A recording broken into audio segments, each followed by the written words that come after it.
Good evening all. Welcome to Learners Academy. So it is good evening to all. Exercise number 5.1 based on the topic continuity of functions. Continuity of functions. How to check the continuity of the functions using the concept of limits. ये हम इस exercise में discuss करने वाले हैं, कर रहे हैं.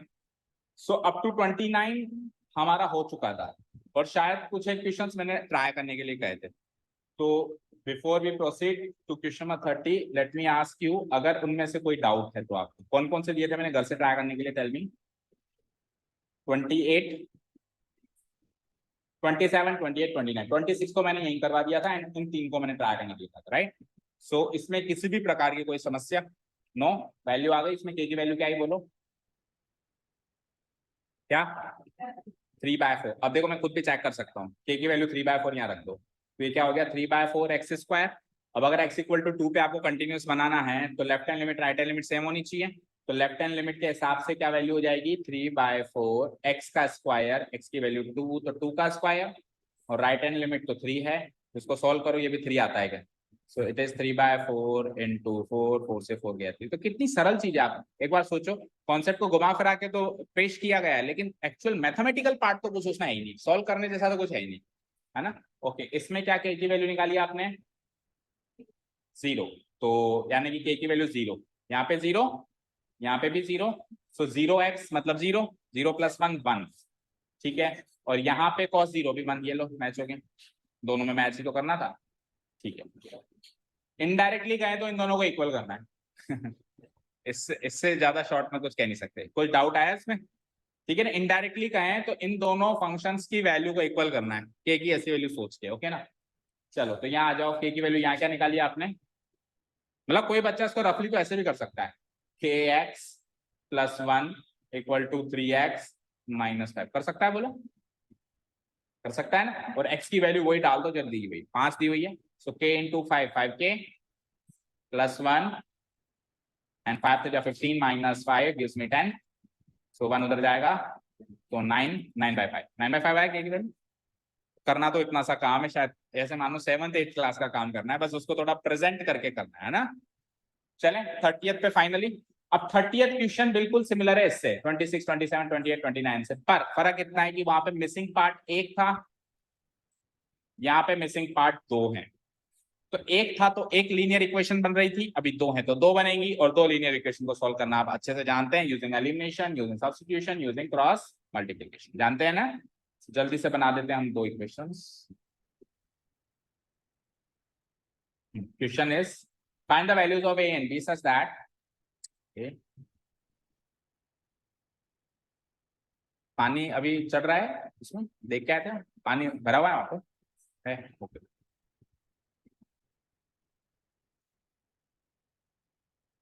हाँ, question is find the values of a and b such that. सृष्टि एक काम करो, ये फैंस ऑफ करो और आप मोटर बंद करो. मजा नहीं आ रहा, नहीं तो आवाज गूंज रही है, मेरे को ज्यादा एनर्जी वेस्ट करनी पड़ती है. एक्स्ट्रा फैंस ऑफ करो. ये वाला भी कर दो आप.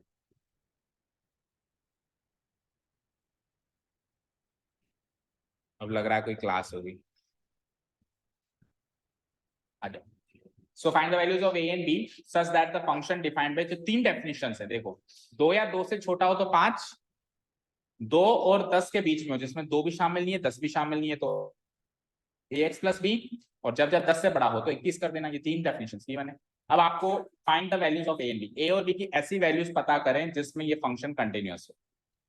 अब देखो जब भी फाइंडिंग द वैल्यूज का क्वेश्चन आता है तो फॉर्मेलिटी पार्ट नहीं करना आपको. सी वाला आपको वाला पार्ट नहीं करना. जब मिसिंग पार्ट की वैल्यू पूछी जैसे ए की, बी की, के की, आपको तो बस उस जगह पहुंचना है जहां डाउट क्रिएट हो रहा है. और डाउट क्रिएट कहां होता है? जहां फंक्शन की डेफिनेशन चेंज होती है. तो इन 3 डेफिनेशंस को देखकर फंक्शन की डेफिनेशन 2 जगह चेंज होती है, एक 2 पे और एक 10 पे. तो अगर इसका मैं एक सिंपल नंबर लाइन पे इसकी फंक्शन की डेफिनेशन को प्लॉट करूं तो कुछ ऐसे बनेगा कि एक तो 2 पे चेंज हो रही है और एक 10 पे चेंज हो रही है ना.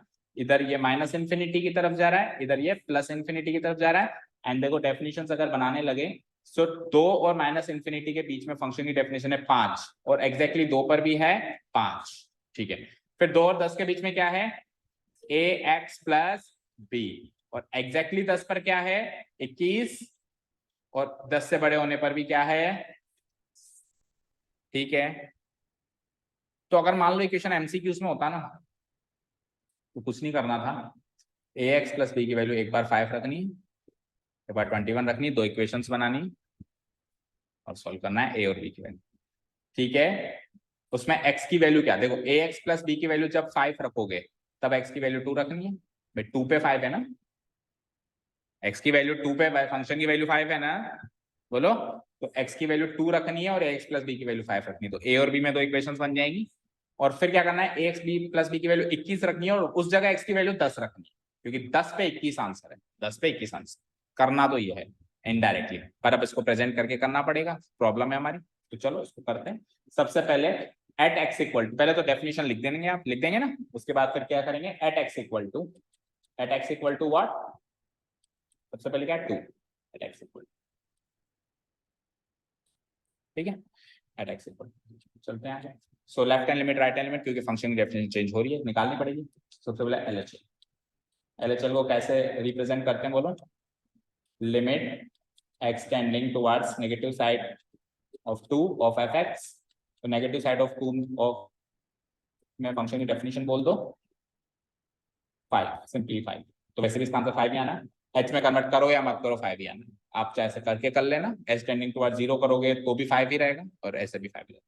चलो let's talk about RHL, RHL में आ जाओ, limit x tending towards positive side of 2 of F x, limit x tending towards positive side of 2 and F x की डेफिनेशन अब क्या हो जाएगी, 2 से बड़ी होने पे ए एक्स प्लस बी, ए एक्स प्लस बी। अब यहाँ पे आप एच में कन्वर्ट करोगे तो थोड़ा बहुत चेंजेस होगा, ठीक है, एच टेंडिंग टुवर्ड्स 0 में जैसे ही कन्वर्ट किया तो 2 प्लस एच हो जाएगा, क्या हो जाएगा 2 प्लस एच, तो ए तो ऑलरेडी है एंड एक्स की जगह प्लस बी, अब एच की वैल्यू 0 पुट अप करो यहाँ पे, सो सॉल्व करके करो या कैसे भी कर लो, 2 प्लस 0 2a प्लस बी हो जाएगा, कुल मिला 2a प्लस बी। तो मैंने भी तो यही कहा कि 2a प्लस बी की वैल्यू 5 करो, यानी 2x प्लस बी की वैल्यू 5 करो और x की वैल्यू 2 पुट अप करो, ax प्लस बी की वैल्यू 5 करो और x की जगह 2 पुट अप करो, 2a प्लस बी की वैल्यू 5 होगी। ओके, अब अगर ये फंक्शन x इक्वल टू 2 पे कंटिन्यूअस है तो LHL should be equal to RHL, ठीक है ना, तो मैं क्या लिखूंगा, here it is given that, it is given that, यहाँ तक का काम कंप्लीट है पुराना, बोलो अनुष्का, पक्का, शक्ल से पता चल जाता है मुझे। The function is given, function is continuous, continuous at x equal to, the function is given continuous at x equal to 2, so LHL should be equal to RHL, LHL at x equal to 2 should be equal to RHL at x equal to 2, done। तो LHL क्या निकाली आपने 5, implies that is 5 equal to यहाँ से 2a plus B, सीधा करके लिखते हैं तो एक इक्वेशन मेरी रेडी है, 2a plus B equal to 5, इसको मार्क कर दो इक्वेशन, डन। अब एट एक्स इक्वल टू 10 पे क्या क्या चेंजेस होंगे, इसी में देखो, एट एक्स इक्वल टू 10 पे क्या क्या चेंजेस होंगे, या 10 कर दूं मैं, तो नेगेटिव साइड ऑफ 10 में फंक्शन की डेफिनेशन ए एक्स प्लस बी है, तो अब की बार यहाँ पे क्या आ जाएगा, ए एक्स प्लस बी, और फिर कन्वर्ट इधर करना पड़ेगा, तो एक काम करते हैं, इधर ज्यादा करेक्शन हो रहा है ना, तो एक काम करते हैं, देखो इसको आर एच एल कर देते हैं और इसको एल एच एल कर देते हैं ना, तो 10 नेगेटिव साइड ऑफ 10 में फंक्शन की डेफिनेशन सिंगल है, फिर गलत कर देंगे, सॉरी एक मिनट, पहले मुझे एल एच एल निकालना है, क्या निकालना है मुझे पहले एल एच एल, तो एल एच एल ये हो गई, ठीक है सही कर रहे हैं ना, सो नेगेटिव साइड ऑफ 10 में फंक्शन की डेफिनेशन यही है, ए एक्स प्लस बी है, सही है ना, so 10 negative A X plus B, अब एच में कन्वर्ट करूंगा तो मैं क्या हो जाएगा, ए इंटू एक्स की वैल्यू क्या हो जाएगी 10 minus H, 10 minus H, and when you will put the value of H equal to 2 तो ये हो जाएगा 10a plus B, 10a plus B, okay done. और आर एच एल जब मैं निकालूंगा पॉजिटिव साइड ऑफ 10 में तो फंक्शन की डेफिनेशन क्या है 21, ठीक है, पॉजिटिव साइड ऑफ 10 में क्या है 21, सो 21 का 21, ठीक है, now the function is given at continuous at x equal to 10, सो LHL at x equal to 10 it should be equal to RHL at x equal to 10। LHL क्या निकाली आपने 10a प्लस b, तो यहाँ नीचे देख लो, उसके बाद 10a plus b equal to RHL क्या गिवन है 21। तो यहाँ तो सीधी सीधी इक्वेशन बन गई second, this is my equation second. अब आगे का काम तो शायद 10th क्लास का बच्चा भी कर दे, आपको यहाँ से a और b की वैल्यू निकालनी है। सो 2 - 1 कर दो सीधे सीधे, इक्वेशन 2 - इक्वेशन 1 कर दूं। Elimination method is the coolest method here which can be used. So 10a minus 2a is 8a, b से b खत्म, 21 minus 5 is 16. So a की वैल्यू is 16/8 करेंगे तो a2 क्लियर हो गया। कहाँ पुटअप करूं बोलो, यहाँ पुटअप करो। सो इक्वेशन 1 बन जाती है हमारी 2 × 2 प्लस b इक्वल टू 5, यानी 4 प्लस b इक्वल टू 5, यानी b इक्वल टू 5 - 4। मैच करो आंसर, a की वैल्यू 2, b की वैल्यू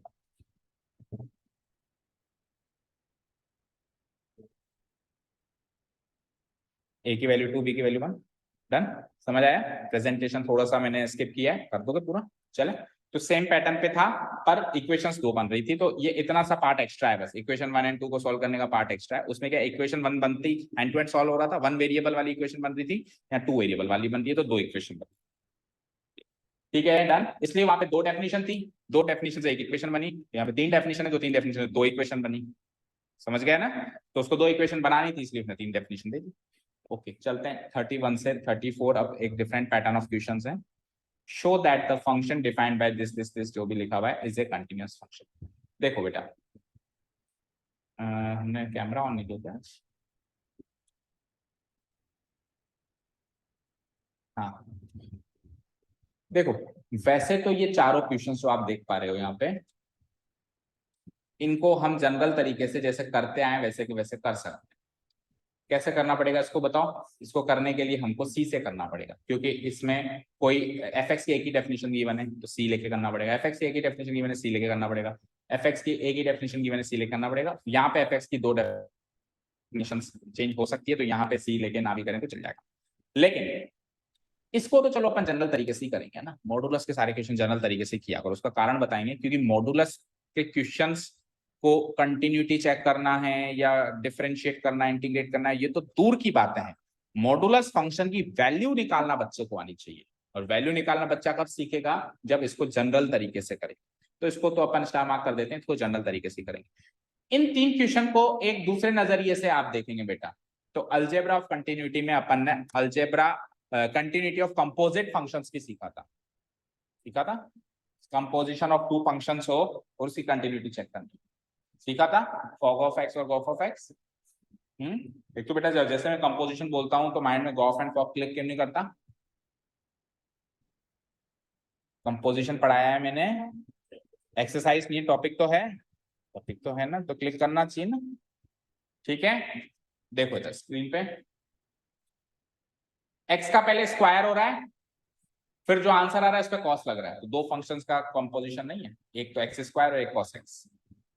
एक तो किसी x नाम के एलिमेंट का स्क्वायर करना और एक x नाम के एलिमेंट को कॉस लगाना। सो कॉस एक्स और एक्स स्क्वायर का कंपोजिशन बन गया कॉस एक्स स्क्वायर। इधर आओ, पहले कॉस एक्स करो फिर मॉडुलस लगाओ। तो 2 फंक्शंस कौन से, देखो यहाँ से 2 फंक्शंस कौन से निकल गया है, एक तो निकल गया है एक्स स्क्वायर, एक निकल गया है कॉस एक्स, इनका कंपोजिशन। ठीक है, अब वो फॉग बनेगा गॉफ बनेगा वो भी देखना पड़ेगा, पहले क्या लगा बाद में क्या लगा ना। इधर से कंपोजिशन बताओ, एक तो कॉस एक्स और एक मॉडुलस एक्स।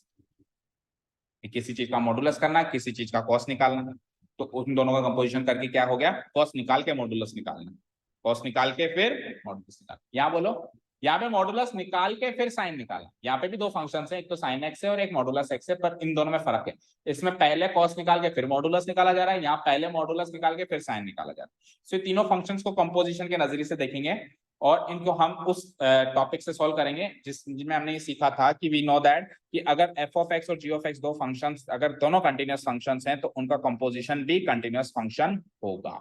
ओके, अब सवाल आता है कि इन ये दोनों फंक्शंस कंटिन्यूअस हैं भाई, एक्स स्क्वायर कंटिन्यूअस है और cos x कंटिन्यूअस है, इन बात को भी प्रूव करना पड़ेगा क्या? तो इस बात को आप प्रूव करोगे अगर लंबा क्वेश्चन है, मतलब ज्यादा वेटेज का क्वेश्चन है, और अगर नहीं है तो आप सीधे लिखोगे we know that X square is a polynomial function which is continuous everywhere in its domain, that's it. और अगर प्रूव करें तो सी वाला तरीका है, क्योंकि इसकी फंक्शन की डेफिनेशन एक ही है, एक्स स्क्वायर। cos x में भी we know that every trigonometric function is continuous in its domain. हर एक ट्रिग्नोमेट्रिक, उसकी डोमेन में तो हर एक ट्रिग्नोमेट्रिक फंक्शन कंटिन्यूअस है ना, उसकी डेफिनेशन है कि, और नहीं तो फिर cos x को तो हमने शायद लास्ट क्लास में आपको कंटिन्यूअस प्रूव करके दिखाया है सी मान के तरीके वाले से दिखाया है ना। ठीक है, समझ गए क्या क्या कहना चाह रहा हूँ। तो हाल फिलहाल के लिए तो इन तीन क्वेश्चंस में अपन अंडरस्टूड मानेंगे कि एक्स स्क्वायर हमेशा कंटिन्यूअस होता है, cos x हमेशा कंटिन्यूअस होता है। मॉडुलस एक्स भी मैंने प्रूव करके बताया, नहीं बताया क्या, नहीं बताया, बताया है ना। मॉडुलस एक्स भी एक जगह आया था, उसको अपन ने ब्रेक करके बताया था। मॉडुलस एक्स भी वी टाइप का ग्राफ बनता है, तो उसमें पेन नहीं होता है ना, वो भी कंटिन्यूअस फंक्शन। और ये बताया, ये बताया, ये बताया, सारे बताए। तो अभी तो इन तीन क्वेश्चंस को हम डायरेक्ट करेंगे, वी नो दैट करके। बट इन केस अगर एग्जाम में क्वेश्चन बड़ा आता है, 4 नंबर का क्वेश्चन आता है, तो आपको पहले इसको कंटिन्यूअस प्रूव करना है, इसको कंटिन्यूअस प्रूव करना है, उसके बाद फिर कंपोजिशन कर। ओके, शुरू करें। चलो तो कैसे करेंगे देखो। सबसे पहले गिवन फंक्शन लिखता हूँ। Here the given function is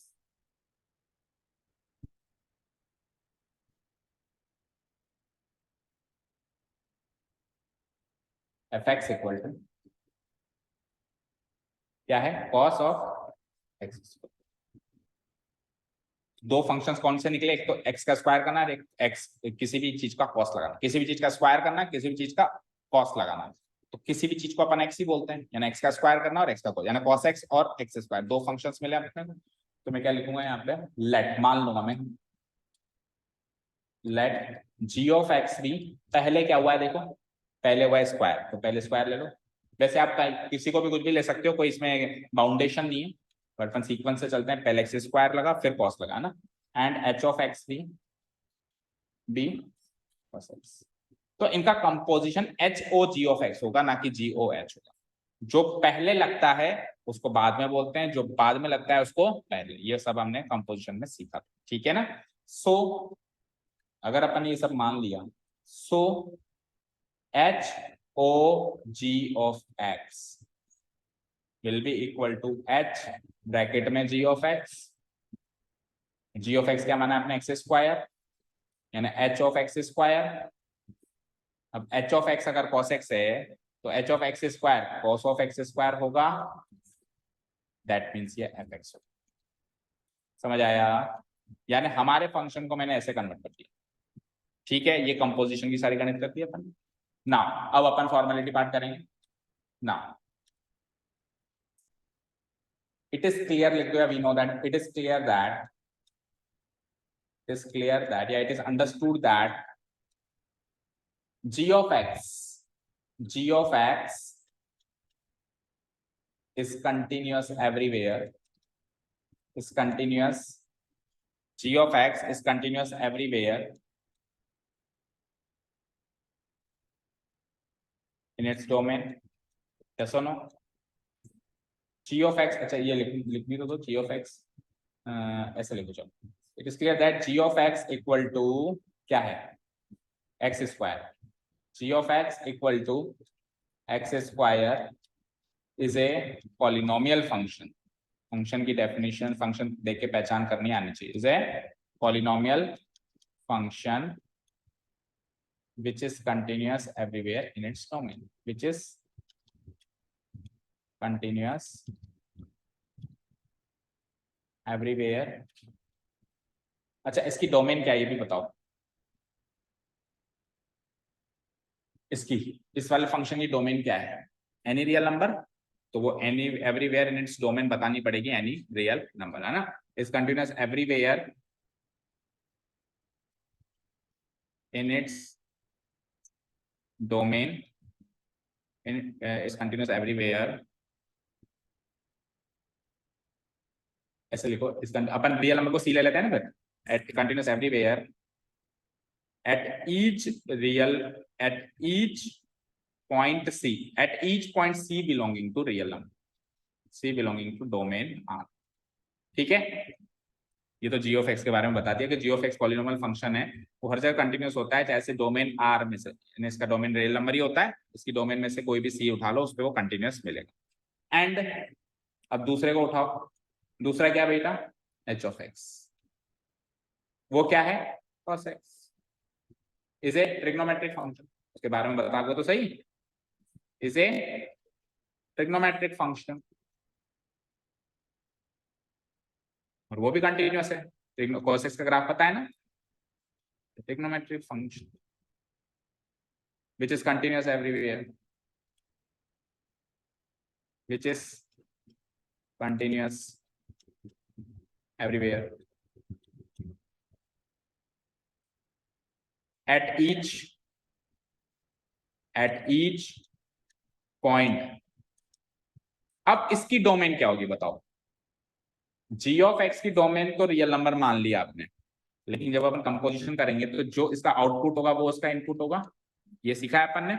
तो जो इसकी रेंज होगी वो उसकी डोमेन होगी, तो इसकी रेंज क्या है, एक्स स्क्वायर, तो एक्स डाल रहे हैं और एक्स स्क्वायर मिल रहा है, एक्स डाल रहे हैं और एक्स स्क्वायर मिल रहा है, तो इसकी डोमेन होगी जी ऑफ एक्स। क्या होगी इसकी domain, G of X. At each point G of X, इसकी जो इस अपन चेक किस में करेंगे भाई, उसको तो अपन एक्स पे चेक करेंगे, इसको अपन जी ऑफ एक्स पे चेक करेंगे, जी ऑफ एक्स तो आंसर आया मेरे पास, ठीक है ना। At each point G of X in its domain, ऐसे लिखेंगे, इसका डोमेन जी ऑफ एक्स ही एक्चुअली, समझ गए क्या, ठीक है। कुल मिला के दोनों कंटिन्यूस है, लेकिन एक स्ट्रक्चर तैयार करेंगे भाई, हमेशा कंटिन्यूस अपनी डोमेन में ही होता है, उसका डोमेन है एनी रियल नंबर, क्योंकि वो पहले लग रहा है। अब इसका जो आउटपुट होगा वो इसका इनपुट होगा, तो इसका आउटपुट क्या है, जी ऑफ एक्स। तो आप लिख सकते हो at each point G of X, या फिर जी ऑफ एक्स नहीं समझ में आया तो एक्स स्क्वायर, इसका डोमेन क्या होगा, एक्स स्क्वायर, ठीक है ना, at each point X square. अच्छा, अब एक्स स्क्वायर जो है, एक्स स्क्वायर की जो वैल्यू वो कहां से कहां तक लाया करती है, वो भी लिख दो, कहां से कहां तक लाया करती है बोलो, एक्स स्क्वायर की वैल्यू, एक्स स्क्वायर फंक्शन की रेंज, एक्स स्क्वायर का डोमेन तो हो गया रियल नंबर, पर रेंज क्या होगी, कई बार बताया बेटा, 0 टू पॉजिटिव इंफिनिटी, किसी का भी स्क्वायर करेंगे तो नेगेटिव आंसर तो आएगा नहीं, मिनिमम 0 आएगा, और पॉजिटिव तो कोई लिमिट नहीं है, ठीक है। यानी कि इस कॉस के अंदर जो भी वैल्यू आप पुटअप करोगे, यहाँ पे जो भी पुटअप करोगे वो कभी नेगेटिव नहीं होगी, क्योंकि स्क्वायर करके आ रही है किसी चीज की, और पॉजिटिव साइड कितनी भी हो सकती है उसकी कोई हमारे पास लिमिट नहीं है। तो at each point X square belonging to, भाई उसकी डोमेन तो थी एनी रियल नंबर, पर इसकी डोमेन है 0 और इन्फिनिटी के बीच, ठीक है, क्लियर है, समझ आया क्या अच्छे से। अब ये स्टेटमेंट्स लिखने के बाद हम क्या लिखेंगे, सो अगले पेज पे आ जाओ, सो the composition of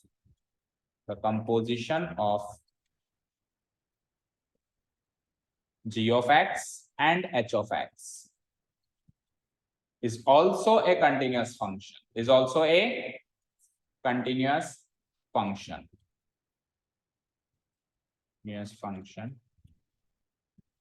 at each point. अब इसकी डोमेन क्या होगी, जो कंपोजिशन बना उसकी डोमेन क्या होगी बोलो, नहीं, एक्स स्क्वायर की।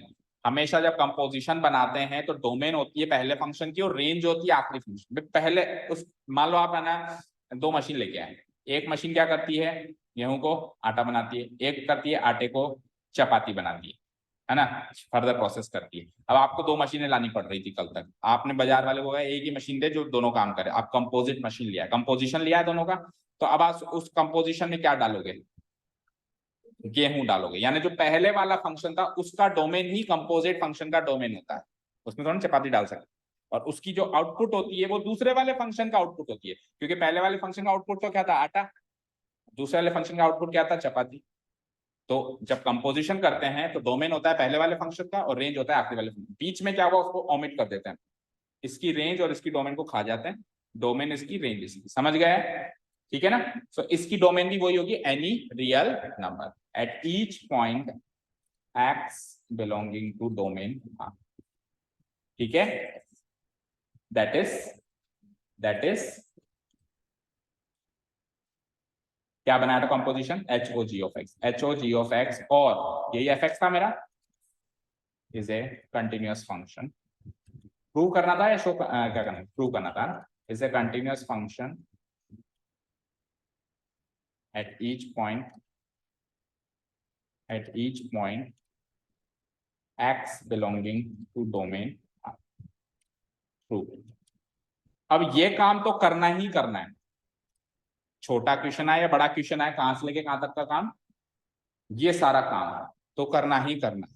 बस इसमें बस इट इज क्लियर दैट की जगह हम लिख देंगे प्रूव्ड अबव, है ना। और बाकी अगर मान लो बड़ा क्वेश्चन आ जाए तो ये जो लाइन लिख रहा हूं ना मैं भी, एक्स स्क्वायर पॉलिनोमियल फंक्शन हम जानते हैं और cos x पॉलिनोमियल फंक्शन हम जानते हैं, ये नहीं जानते हैं, इसको प्रूव करो अलग से। G of x equal to X square को प्रूव करो सी वाले तरीके से, इसको भी सी, cos x को करवा चुके हैं शायद पिछली क्लास में करवाया था, sin x को भी करवाया था, है ना, समझ गए।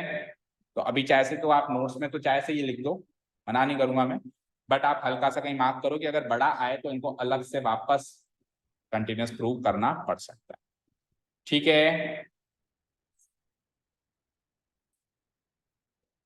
हाँ तो ट्रिग्नोमेट्रिक में अपन एच लेते हैं ना हमेशा, एच वाले तरीके से। cos x को अपन ने प्रूव जो किया था इस क्वेश्चन में, बहुत सारे लिखे थे ना, sin x into cos x, sin x plus cos x, sin x divided by cos x, बहुत सारे किए थे, उसमें अपन ने sin x cos x को अलग अलग कर दिया था, फिर अपन ने कहा भाई ये सब अलजेब्रा हो रहे हैं तो सारे कंटिन्यूस, तो उस वाली वीडियो को देखो आप। सी पुटअप भी करना पड़ेगा, डेफिनेशन सेम ही है ना, तो c belonging to any real number में से मॉनिटर ले लिया सी, लिमिटेबल वैल्यू भी सी स्क्वायर बनने वाली है और फंक्शन की वैल्यू भी सी, जी ऑफ सी करोगे तो भी सी स्क्वायर बनने वाली है। फॉर्मेलिटी पार्ट है उनमें तो, लेकिन बस अगर बड़ा आ जाए तो कर देना, इसको तो सीधे ही सी लेके कर देना और इसको एच वाले तरीके से कर देना, क्योंकि ट्रिग्नोमेट्रिक में left hand limit and right hand limit लेना ही पड़ेगा, है ना। चले आगे, इसमें इनवर्स थोड़ी ना दे देगा, बिल्कुल दे सकता है, साइन इनवर्स फंक्शन का ग्राफ भी पता होना चाहिए, ठीक है, दे सकता है। हाँ अब उसकी डोमेन इसकी रेंज है, इसकी रेंज इसकी डोमेन है, जैसे अभी अपन सॉल्व कर रहे हैं cos 0, अभी हमारे सामने ऐसी चीजें निकल के आ रही है cos 0 cos पाई, तो फिर वैसे ही निकल के आएंगी cos इनवर्स 1, cos इनवर्स 1/2, और फिर सोचना पड़ेगा cos 1/2 कितने डिग्री पे होता है, फिर वैसी चीजें निकल के आएंगी। 1/2 किस पे होता है, वो π/3 पे होता है, ठीक है ना, उल्टा सोचना पड़ेगा बस, और क्या है।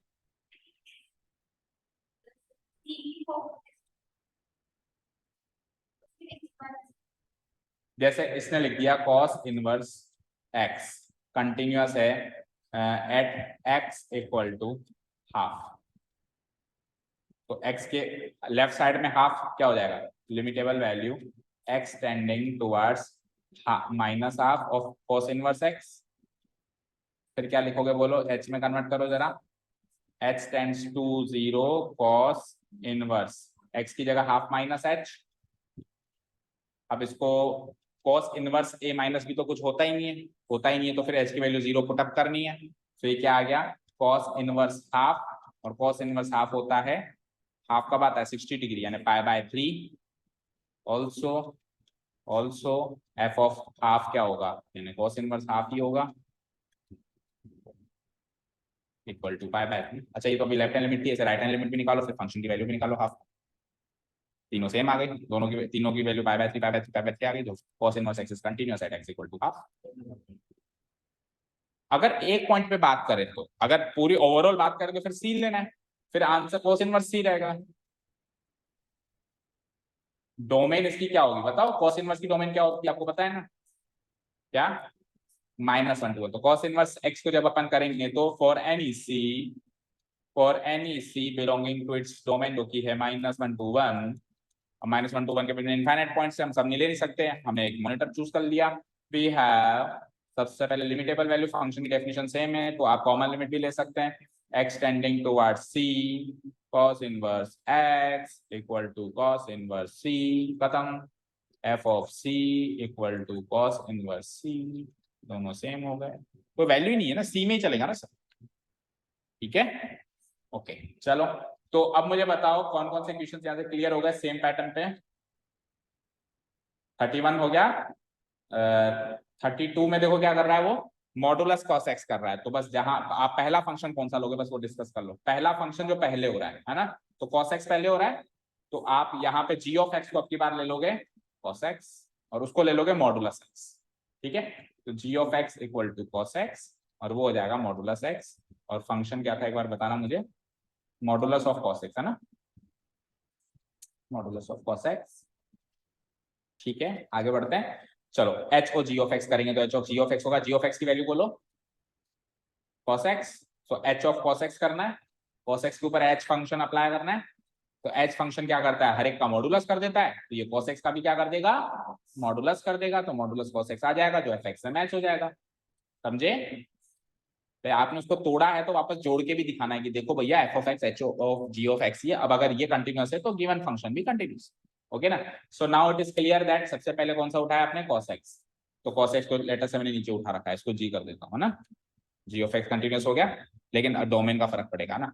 तो चलो फिर एक काम करते हैं, ऊपर कोई लो, डोमेन का फर्क पड़ेगा तो इसको तो लो cos x। अब cos x की domain any real number is a polynomial नहीं लिख के ट्रिग्नोमेट्रिक फंक्शन, ठीक है, which is continuous everywhere at each point c belongs to domain r। इसके तो डोमेन r है। अब आ जाओ h ऑफ x क्या है, मॉडुलस। अब इसको कौन मिलेगा, जो उसका आउटपुट है। तो उसका आउटपुट कौन है, cos x का आउटपुट बोलो, cos x की रेंज बोलो, मतलब cos x की range -1 to 1। So modulus x is a modulus function लिखना है यहाँ पे, is a modulus function which is continuous everywhere at each point x square ना लिख के cos x लिखूंगा, क्योंकि इसका आउटपुट cos x आने वाला है। इसका आउटपुट क्या आने वाला है, cos x, और cos x की रेंज क्या होती है, -1 to 1। cos x जिसकी रेंज क्या है, -1 to 1। तो ये फॉर्मेलिटी पार्ट यहाँ पे फॉलो होगा, -1 to 1। अब ओवरऑल फंक्शन की डोमेन वही होगी जो पहले वाले की है। तो फिर फाइनली क्या रखूंगा, so the composition G of X is also continuous, R ही रहेगा बस, बाकी सबसे, क्योंकि पहले वाले का ही डोमेन रहेगा ना। ठीक है, अगला बताओ, अगला क्या है, साइन ऑफ मॉडुलस एक्स। चलो इसको भी देखते हैं, साइन ऑफ मॉडुलस एक्स लिखते हैं, साइन ऑफ मॉडुलस एक्स। तो पहला फंक्शन अब की बार मॉडुलस एक्स है, आपको ये तो आइडेंटिफाई करना ही पड़ेगा, ब्रेक करूं दो फंक्शंस में तो कैसे ब्रेक हो रहा है। पहले आप एक्स का मॉडुलस कर रहे हो, बाद में साइन लगा रहे हो, ठीक है। सो जी ऑफ एक्स क्या हो जाएगा, मॉडुलस एक्स, और F of H of x क्या हो जाएगा, साइन एक्स। बाद में साइन लगा रहे हो ना, जी ऑफ एक्स हो जाएगा मॉडुलस एक्स, और एच ऑफ एक्स हो जाएगा साइन। समझ आया? ओके, सो एच और जी ऑफ एक्स में जब मैं इसको कंपोजिट करने की कोशिश करूंगा तो चेक करना है कि सेम चीज बनती है कि नहीं बनती, ये तो चेक करना है आपको।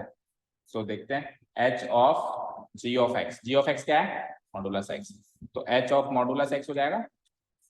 अब मॉडुलस एक्स पे एच लगाना है, एच क्या करता है, साइन लगा देता है, तो ये मॉडुलस एक्स पे साइन लगा देगा, साइन ऑफ मॉडुलस एक्स हो जाएगा, और sine of modulus x nothing but f x. ठीक है, अब दोनों को, ये तो कंपोजिशन का पार्ट कंप्लीट हुआ।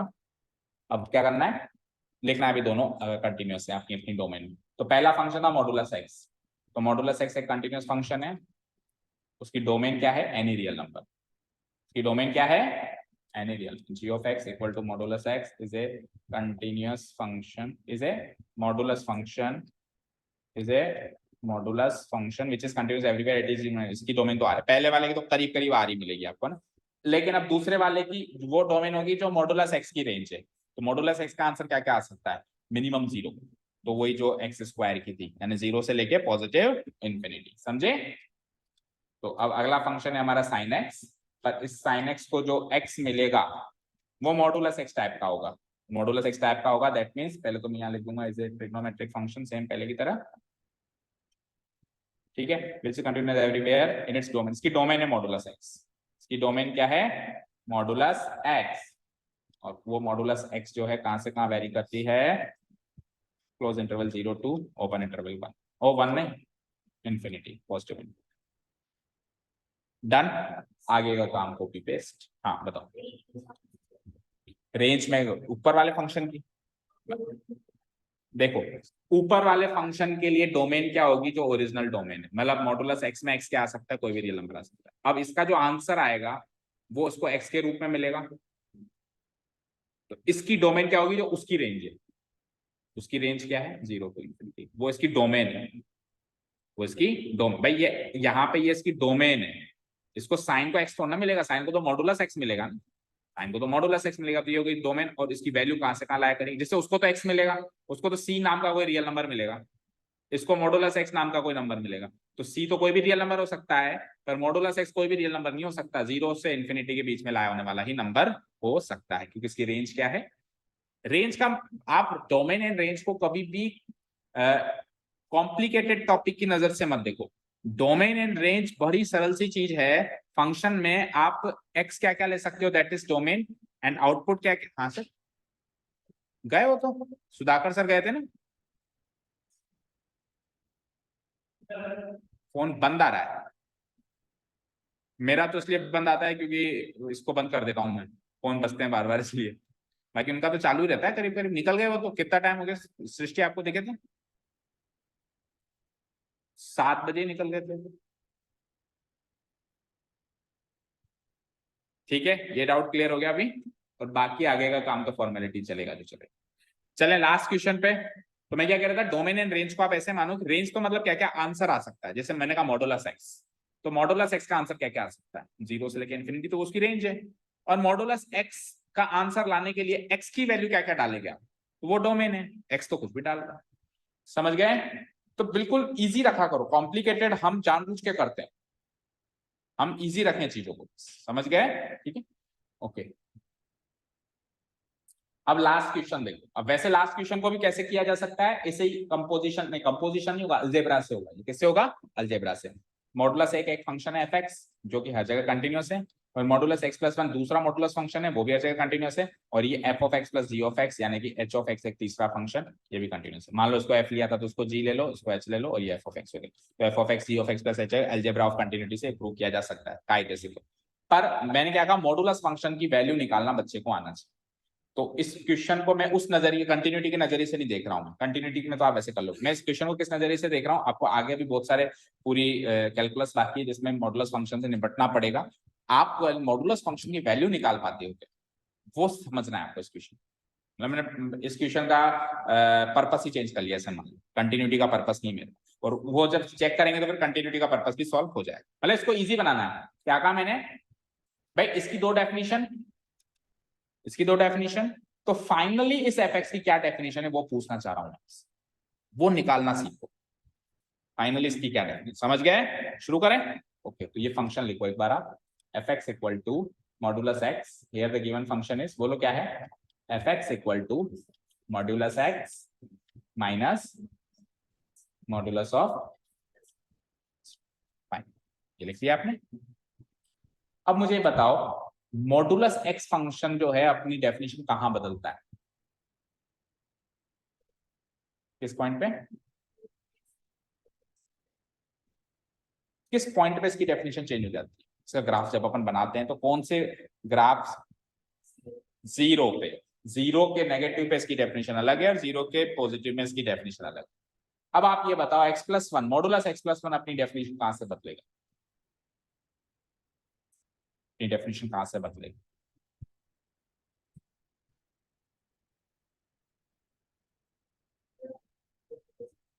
खोल के ही पूछ रहा हूं मैं आपको, चलो मैं आपको टास्क देता हूं, उसको खोलो और मुझे बताओ इस फंक्शन की डेफिनेशन कहां बदल गई। खोलो, दोनों खोलो, रफली सॉल्व करो।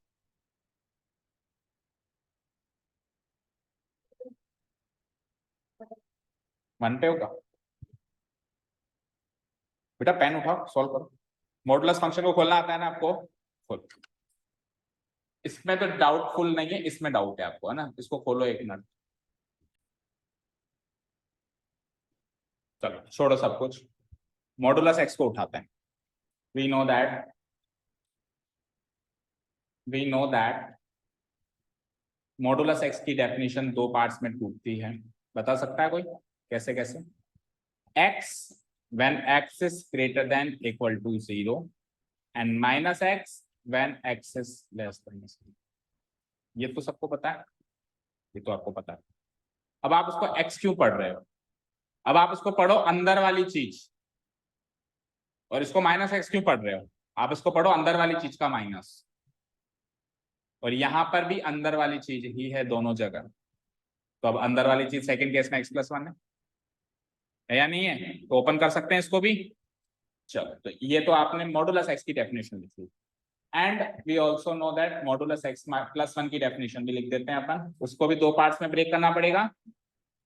We also we know that, also we know that,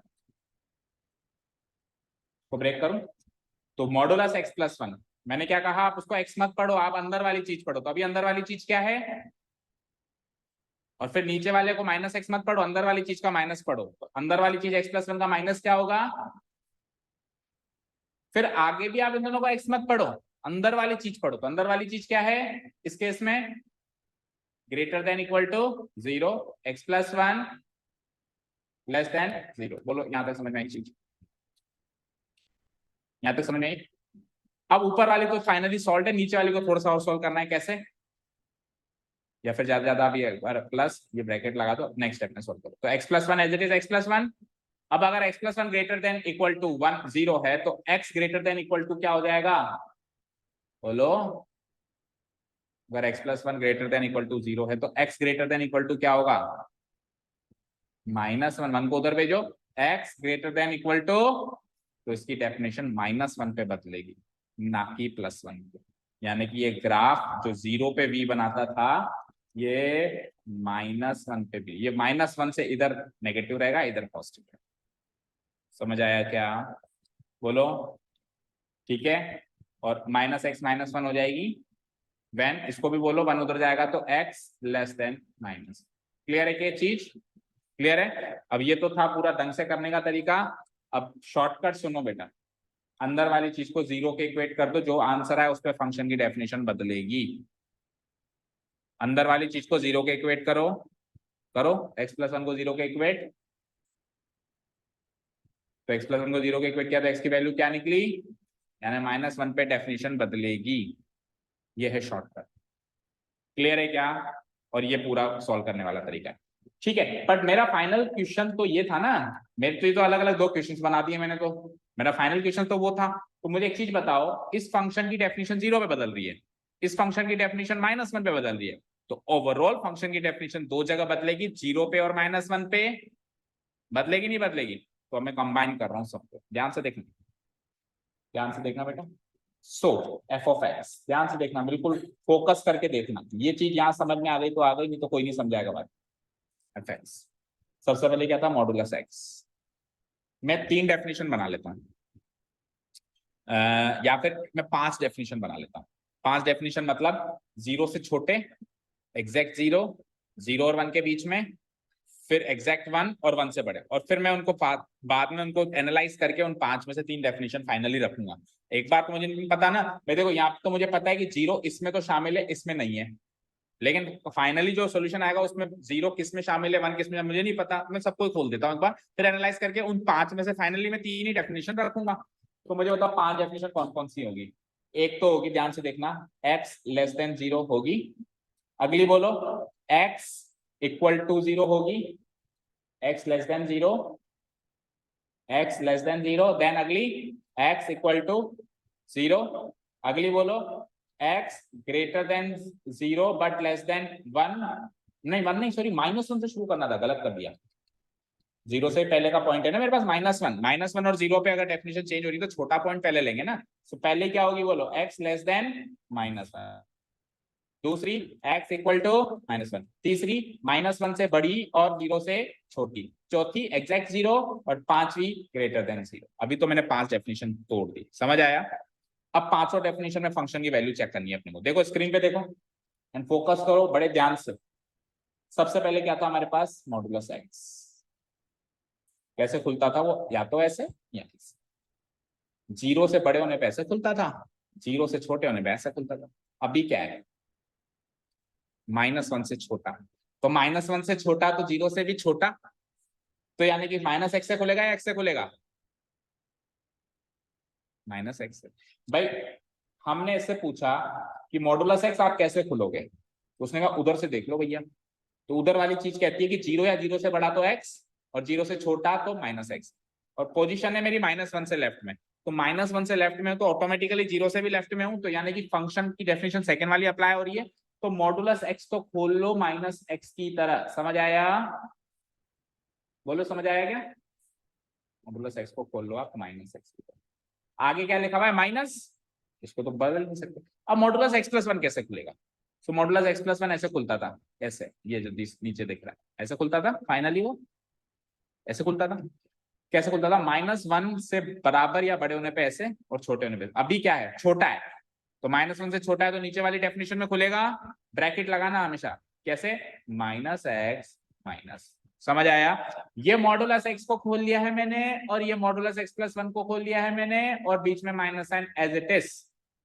अब क्या पांचों डेफिनेशन में खोल सकते हो आप, और फिर पांचों कंपाइल करके 3 ही डेफिनेशन रखेंगे हम फाइनली, ठीक है? चलो जी। अब x एग्जैक्टली -1 पे कैसे खुलेगा ना। सो पहले तो मॉडुलस x की कहानी।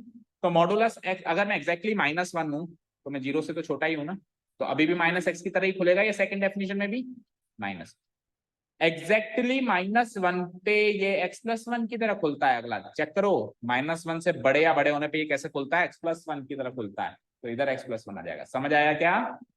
अब -1 और 0 के बीच में, तो अभी में मैं 0 से तो छोटा हूं, तो मॉडुलस x तो आज भी -x की तरह ही खुलेगा। तीसरी डेफिनेशन आते आते भी ये -x की तरह ही खुल रहा, ठीक है। और मैं -1 से बड़ा हूं, तो -1 से बड़े होने पे तो x+1 की तरह खोल दो उसको।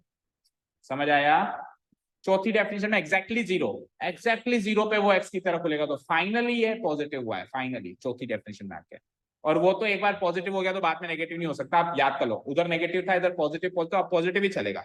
और नहीं तो आप देख भी लो, अगर आप 0 पे हो तो आप -1 से तो बड़े हो, तो -1 से बड़े हो तो x+1 की तरह ही खुलोगे। समझ आया? एंड फाइनली डेफिनेशन में आप 0 से बड़े हो गए, तो 0 से बड़े हो गए तो आप यहाँ पे भी पॉजिटिव खुलोगे, और आप 0 से बड़े हो तो आप यहाँ पे भी पॉजिटिव खुलोगे। समझ आया क्या? ठीक है, देखो मॉडुलस x की डेफिनेशन जो है कहाँ पे चेंज हो रही थी, 0 पे चेंज हो रही थी। तो 0 से छोटे में तो ये माइनस माइनस माइनस, 0 या 0 से बड़े में ये प्लस प्लस। और x+1 की डेफिनेशन -1 पे चेंज हो रही थी, तो -1 से छोटे में वो नेगेटिव था, फिर -1 के बराबर या उससे बड़े में हमेशा ये पॉजिटिव पॉजिटिव पॉजिटिव पॉजिटिव। समझ आया क्या? अब इसको सॉल्व करना है, इसको क्या करना है, सॉल्व। लेट्स सॉल्व दिस, तो करो भैया सॉल्व। -x माइनस एक्स, तो प्लस एक्स कट गया, -1 आया, बताओ आया नहीं आया? -x माइनस माइनस प्लस होता है, तो -x प्लस एक्स कट गया, नहीं +1 आएगा ना, माइनस माइनस +1 आएगा, +1 आएगा, नॉट -1, इट विल बी +1। तो मैं लिख देता हूँ यहाँ पे +1, पहली डेफिनेशन के according +1 when x less than -1, x की वैल्यू जब -1 से छोटी है तब f(x) की वैल्यू, मतलब इस पूरे पार्ट का आंसर 1 है। अब जब x की वैल्यू -1, आप रख के देख लो, चलो मैं -1 से छोटी कोई भी वैल्यू रखो जो मन में आ रही है, रखो -1 से छोटी कोई भी वैल्यू रखो यहाँ पे x की जगह, -3, तो मॉडुलस -3, इधर भी वही रखोगे, -3 प्लस, सोल्व करना जरा, -3 + 1 -2, मॉडुलस -2 2, -3 का मॉडुलस 3, 3 - 2, यानी x की कोई भी वैल्यू रख लो -1 से छोटी, उसका ओवरऑल आंसर 1 आने वाला है। मैंने उस बड़े फंक्शन को सिंप्लीफाई कर दिया, 4 डेफिनेशन 3 डेफिनेशन मर्ज करके एक सिंगल डेफिनेशन बना दी कि -1 से छोटे, क्योंकि फंक्शन की डेफिनेशन -1 पे तो बदल रही है, -1 से छोटे पे कुछ भी रख लो x, आंसर आपका 1 आने वाला। समझ आया क्या? बोलो समझ आ रहा है? चलो नेक्स्ट डेफिनेशन को सिंप्लीफाई करते हैं, -x यानी -2x और -1, -2x -1 आएगी आपकी डेफिनेशन एग्जैक्टली -1 पे, यानी x की वैल्यू -1 लोगे ना, तो फिर -1 यहाँ पे भी लो, वो आंसर आएगा। ठीक है, डन। आगे बोलो, इस वाले इंटरवल में बोलो जरा, -x ये भी -2x सेम हो गई, when x greater then -1 and less than 0। चौथी डेफिनेशन में x - कट गया और आंसर -1 आ गया, मैंने x = 0, और पांचवी डेफिनेशन में भी x कट गया, आंसर -1 आ गया, मैंने x ग्रेटर देन 0। तो अब आप देखो कहाँ कहाँ सेम आ रही है वैल्यू, इन दोनों पे सेम आ रही है एंड इन दोनों पे सेम आ रही है, तो जिसपे सेम आ रही है उसको मर्ज करके सेम इंटरवल बना दूं भाई, -1 या -1 से ज्यादा, इसको कैसे लिख सकते हैं अपन, -1 या -1 से ज्यादा पर 0 से छोटा, और उसको कैसे लिख सकते हैं, 0 या 0 से बड़ा, 0 से बराबर में भी आ रही है और 0 से बड़े होने में भी, तो एक कंपाइल करके लिख दूंगा 0 या 0 से बड़ा। तो फाइनली मैं इसकी 3 डेफिनेशंस के रूप में इस फंक्शन की वैल्यू लिखने वाला हूं, इक्वल टू, बोलो 1 when x is less than -1, -2x -1 when x, क्या लिखूंगा बोलो, when x is greater than equal to -1 but less than 0, and final definition is -1 when x is greater than equal to 0. This is my final definition. समझ आया क्या बोलो? तो अभी तक तो मैंने इसमें कंटिन्यूटी की बात ही नहीं करी, अभी तो मैंने मॉडुलस फंक्शन सोल्व करना सिखाया। अगर आपको कल को ये कोई फंक्शन दे दे और आपको कोई कहे simplify this function, simplify this modulus function, इसकी मतलब सिंप्लीफाइड फॉर्म बताओ, ये तो कॉम्प्लिकेटेड फॉर्म लगी, इसकी सिंप्लीफाइड फॉर्म, तो इस फंक्शन की सिंप्लीफाइड फॉर्म है ये सॉल्यूशन हो गया ना बेटा। आइडिया नहीं लगा तो देखो, कंटिन्यूटी के तो फिर दो तरीके हैं, आप अलजेब्रा भी लगा के कर सकते हो, बट मान लो कंटिन्यूटी का क्वेश्चन ही कुछ डिफरेंट क्वेश्चन है, या भी मॉडुलस फंक्शन और जगह भी काम आएगा दूसरे कॉन्सेप्ट्स में, तो उन कॉन्सेप्ट्स में तो आपको मॉडुलस फंक्शन की वैल्यू चाहिए, तभी आगे प्रोसेस हो पाएगा ये। तो इस क्वेश्चन को मैंने इसलिए पर्पसली उठाया कि आपको मॉडुलस फंक्शन की वैल्यू निकालनी आनी चाहिए, और मैंने 11th में पढ़ाया है। और आप टेस्ट पेपर उठा के देखो, एग्जैक्ट क्वेश्चन भी ये दिया है, किसको सिंप्लीफाई करें। ठीक है, क्योंकि मॉडुलस फंक्शन तो 11th में भी आ गया, पहले दूसरे चैप्टर में, तो उसका मॉडुलस का कॉम्प्लिकेटेड क्वेश्चन उस 11th का पार्ट एंड पार्सल। ठीक है, क्लियर है। अब बात करते हैं ये कंटिन्यूअस है या नहीं है। तो अब आप इस फंक्शन की डेफिनेशन जो है ये तो भूल जाओ, ये याद रखो। अब आपके सामने ये क्वेश्चन है, क्या ये फंक्शन कंटिन्यूअस है या नहीं है। तो इस फंक्शन की दो जगह वैल्यू चेंज हो रही है, 0 और -1 पे। तो जो हम करते आए इतने दिन से, 0 और -1 से छोटे में c, एग्जैक्ट -1 पे left hand limit right hand limit, -1 और 0 के बीच में भी c, और एग्जैक्ट 0 पे left hand limit right hand limit, और 0 से बड़े होने में भी c। तो तीन फॉर्मेलिटीज हैं, एक -1 से छोटे में, एक 0 और 1 के बीच में, और 1 से बड़े में। ठीक है, तो इसके आगे का काम c वाली तो फॉर्मेलिटी आप अपने आप करेंगे, मैं एग्जैक्टली -1 पे और 0 पे बात करूंगा। ठीक है, कर दें। Okay, so at x equal to -1 देखें पहले कंटिन्यूटीज की। भाई जहां फंक्शन की डेफिनेशन चेंज हो रही है, डाउट वहीं क्रिएट हो रहा है, मुझे चेक करना है कि ये find all the points of discontinuity, यानी मुझे कहां डिसकंटिन्यूटी वो चेक करना है। तो मैं पहले -1 पे चेक करूंगा, एट x इक्वल टू, और फंक्शन की डेफिनेशन चेंज हो रही है, तो LHL एंड RHL अलग अलग। LHL को कैसे रिप्रेजेंट करूंगा, limit x tends towards -1, negative side of -1, एक माइनस ऊपर भी लगेगा, of fx। Fine, so limit x tending towards negative side of -1, और fx की डेफिनेशन बताओ, -1 से लेफ्ट में 1। तो जब कांस्टेंट है तो फिर 1 ही आएगी, h में कन्वर्ट करो या मत करो, फाइनली 1 ही आएगी। ठीक है, RHL देखो, समझ आया। RHL, so limit x tending towards -1, positive side से -1 of fx, limit x tending towards positive sides of -1, और fx की डेफिनेशन बताओ, -1 के राइट में, -1 के राइट में डेफिनेशन ये है, इमीडिएट राइट, बहुत ज्यादा राइट नहीं, क्योंकि राइट तो ये भी है और बहुत ज्यादा राइट है ना, इमीडिएट राइट, -1 के इमीडिएट राइट में डेफिनेशन है -2x माइनस। सो मैं इस फंक्शन की जगह लिख दूंगा -2x। अब यहाँ पे h में कन्वर्ट करना हमारे लिए हितकारी होगा, ऊपर तो कन्वर्ट कर देते तो भी बनाता, लेकिन यहाँ तो करना पड़ेगा। तो लिमिट h टेंडिंग टुवर्ड्स 0, बोलो x की जगह क्या रखूंगा मैं, -1 प्लस h, ये रखूंगा माइनस, तो थोड़ा सा सॉर्ट आउट कर दो। So limit h tending towards 0 to -2h -1, 2 -1 1 कर दूं सीधे ही, तो 1 -2h। अब h की वैल्यू रखेंगे, सो आंसर इसमें सेम आ गई, left hand limit right hand limit. Also function की डेफिनेशन एट -1, तो एग्जैक्ट -1 पे क्या है वो चेक करो, डेफिनेशन एग्जैक्ट -1 पे नीचे वाली है -2x -1, तो -2 इंटू -1 करूंगा, x की जगह -1 रखूंगा ना, और फिर -1 -2x -1 ऐसे ही तो रखूंगा, ये x है यहाँ पे, इसकी जगह -1 रख दिया। ठीक है, ओके, सो सॉल्व करो, तो -2 इंटू -1 2 2 -1, तो तीनों वैल्यू सेम आ गई, तो यानी कि -1 पे तो कंटिन्यूअस है ना। तो here left hand limit at x equal to -1 equal to right hand limit at x equal to -1 equal to f of -1, सबका आंसर 1। ठीक है, so the given function fx is continuous, given function fx is continuous at x equal to minus. Then ये कौन से number की equation होगी बता सकते हो, ये होगी चौथे नंबर की इक्वेशन, क्योंकि तीन फॉर्मेलिटी तो पहले आप करके आए हो, सी वाली, फिर कंपाइल करके लिखना है कि ओवरऑल कंटिन्यूअस है। तो तीन फॉर्मेलिटी तो आप करके आए हो, क्या करके आए हो, fx is continuous at every point x at every point c belonging to domain 1, that means x -1 से छोटा, फिर -1 0 के बीच में, और फिर 0 से बड़ा। ये फॉर्मेलिटी की इक्वेशन 1 2 3 तो आप मार्क करके आए हो। So this is my equation 4, और एक 5 और बनानी है, फिर 5 को कंपाइल। लेंदी क्वेश्चन तो है। ठीक है, नेक्स्ट बताओ, एट x इक्वल टू 0 बचा। ठीक है, तो 0 पे डेफिनेशन चेंज हो रही है ऑब्वियसली, तो लेफ्ट हैंड लिमिट निकालते हैं। Left hand limit limitable value x tending towards negative side of 0 of fx,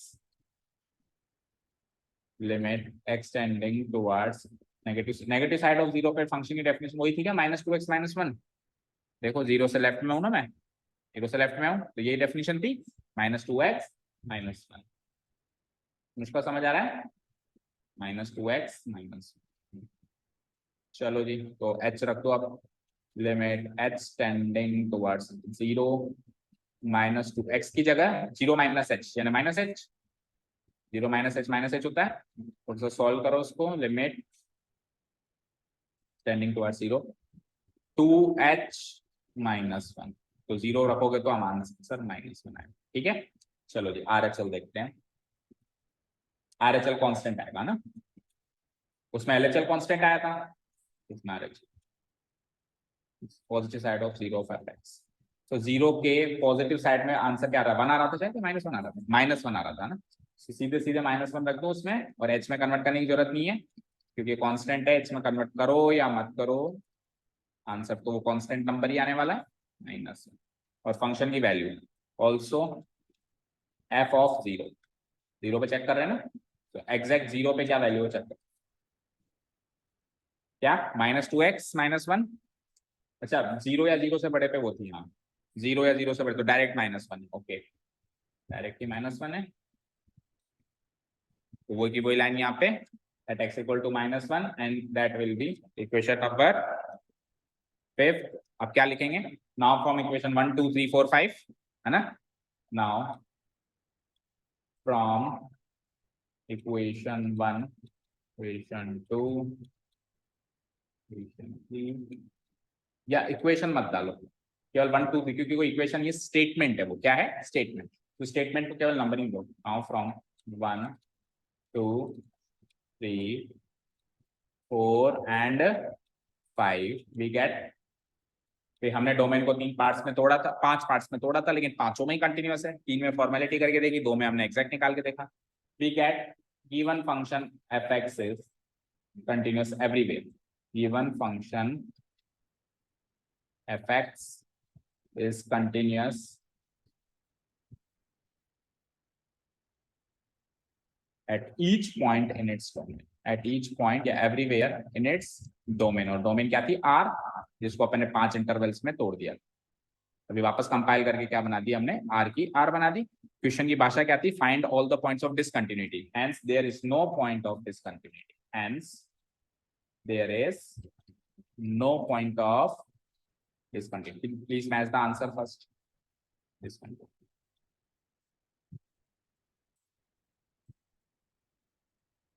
ठीक है, for the given function fx।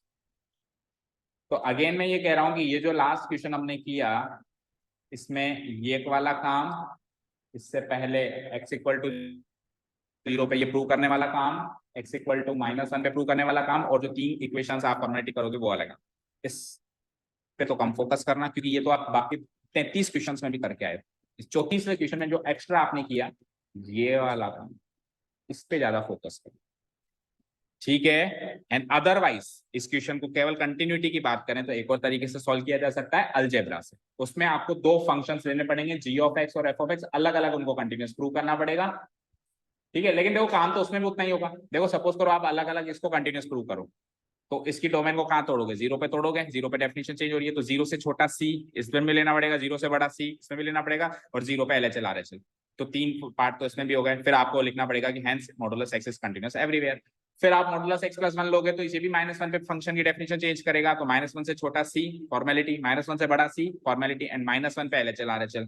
फिर इसको प्रूव करो अलग से कि हाँ x + 1 तू भी एक कंटिन्यूअस फंक्शन है। फिर आप फाइनली लिखो कि अगर f ऑफ x, अगर g ऑफ x आप भी एक कंटिन्यूअस फंक्शन हो और h ऑफ x आप भी एक कंटिन्यूअस फंक्शन हो, तो आप दोनों का जो अलजेब्रा बनेगा, प्लस या माइनस जैसा भी बनता है, fx फाइनली जो बनेगा it is also a continuous function. तो करीब करीब काम उसमें भी उतना ही है, मेरे को नहीं लगता थोड़ा बहुत कम है, ठीक है। बट आप अभी नोट्स में तो इसी तरीके से करना जैसा अपन ने किया है ना। डन, बोलो। सो यहाँ पे फाइनली सबसे बोरिंग पार्ट खत्म होता है। अब अगला पार्ट थोड़ा कम बोरिंग है, लेकिन इंटरेस्टिंग पार्ट तो थर्ड एक्सरसाइज से शुरू होगा। एक्चुअल डिफरेंशिएशन करना शुरू करेंगे अपन तीसरी एक्सरसाइज। अभी क्या बात हो रही है, डिफरेंशिएबिलिटी। जैसे कंटिन्यूटी खत्म हुई तो मैंने आपको स्टेप बताया था, कंटिन्यूटी जो फंक्शन कंटिन्यूअस होता है वो डिफरेंशिएबल होता है, और जो डिफरेंशिएबल होता है उसका डिफरेंशिएशन किया जाता है। सो कंटिन्यूअस जो होते हैं देख लिया अपन ने, है ना। अब डिफरेंशिएबल, अच्छा कौन से कंटिन्यूअस होते हैं, इन शॉर्ट बात करें कौन से कंटिन्यूअस होते हैं। मेरी नजर में सारे फंक्शन कंटिन्यूअस हैं, डेफिनेशन चेंज नहीं होनी चाहिए। किसी पॉइंट पे डेफिनेशन चेंज है, दो दो तीन तीन डेफिनेशन दे रहे थे वो डिसकंटिन्यूअस थे, है ना। डेफिनेशन चेंज होने के बाद भी चांसेस होते हैं कंटिन्यूअस हो जाए, जैसे अभी इसकी डेफिनेशन 2 बार चेंज हो रही थी फिर भी, लेकिन जनरली डेफिनेशन चेंज हो जाते हैं तो उन पे डाउट हो जाता है ना। तो एक तो अगर आपको कोई की डेफिनेशन चेंज ही नहीं हो रही 100% कंटिन्यूअस, है ना। और कुछ कुछ नाम याद रखो, जैसे कि सिग्नम फंक्शन डिसकंटिन्यूअस है हर इंटीग्रल पॉइंट पे, और क्या ग्रेटेस्ट इंटीजर फंक्शन कंटिन्यूअस है ना, कहाँ पे, जीरो पे, जीरो पे, है ना। बाकी तो वो कंटिन्यूअस है ना, और वो सिग्नम हर एक एंड। तो ये दो फंक्शंस तो डिसकंटिन्यूअस है, इनका डिफरेंशिएशन नहीं करेक्ट किया जा सकता, है ना। अब मॉडुलस एक्स कंटिन्यूअस तो है लेकिन डिफरेंशिएबल नहीं है, मॉडुलस एक्स का डिफरेंशिएशन नहीं होगा। तो अब सुनो, जो कंटिन्यूअस है वो 100% डिफरेंशिएबल है ऐसा जरूरी नहीं है। ये एक सीढ़ी पार करिए, एक फंक्शन ने एक स्टेप पार करिए जिसमें दो तो फेल हो गए, सिग्नम और ग्रेटेस्ट इंटीजर। कभी भी सिग्नम और ग्रेटेस्ट इंटीजर की डिफरेंशिएबिलिटी या डिफरेंशिएशन की बात तो करेगा नहीं, या ऐसे फंक्शन जो दो डेफिनेशन लेके बैठे उनके भी डिफरेंशिएशन की बात तो ये करेगा नहीं। अब बात आते हैं आगे, तो अब जो बच गए सारे डिफरेंशिएबल है क्या, नहीं, अब वापस इसमें से फिल्टर होंगे, दूसरा फॉर्मूला मिलेगा अपने को, है ना। वापस अब आपको लेफ्ट हैंड, जैसे एलएचएल और आरएचएल था, अब एलएचडी और RHD, left hand derivative right hand derivative निकालना है, उसको मैच करना है। अगर वो दोनों मैच हो गए तो फंक्शन डिफरेंशिएबल है। अब जो डिफरेंशिएबल है वही डिफरेंशिएट होगा, तो उसका क्लासिक एग्जांपल है modulus x. Modulus x is a continuous function, उसका पेन नहीं उठाना पड़ता, but then also it is not differentiable, then also it is not differentiable. Shortcut में अगर याद करना हो, बिल्कुल शॉर्टकट में कि सर ऐसा कौन सा फंक्शंस होते हैं जो कंटीन्यूअस होते हैं बट फिर भी डिफरेंशिएबल नहीं होते, तो ऐसे याद रखना जिसकी शार्प एज, जो शार्प टर्न लेते हैं, क्या लेते हैं वो, शार्प टर्न। अगर ये ऐसे लेता ना ऐसे, तो ये कंटीन्यूअस होता है, ये है एक्स स्क्वायर, और ये है होता है डिफरेंशिएबल, एक्स स्क्वायर डिफरेंशिएबल है, लेकिन मॉडुलस बेटा शार्प टर्न लेता है, शार्प टर्न वाले फंक्शंस डिफरेंशिएबल नहीं होते। क्यों ऐसा होता है कि शार्प टर्न वाले डिफरेंशिएबल नहीं होते, इसको आपको डिफरेंशिएबिलिटी की ज्योमेट्रिक डेफिनेशन सीखनी पड़ेगी, है ना। तो ये सारी बातें हम कल करें, ठीक है। चलो यहाँ तक का काम करो, फिर नेक्स्ट चलते हैं। Thank you so much for listening to us, have a nice day, keep learning and bye.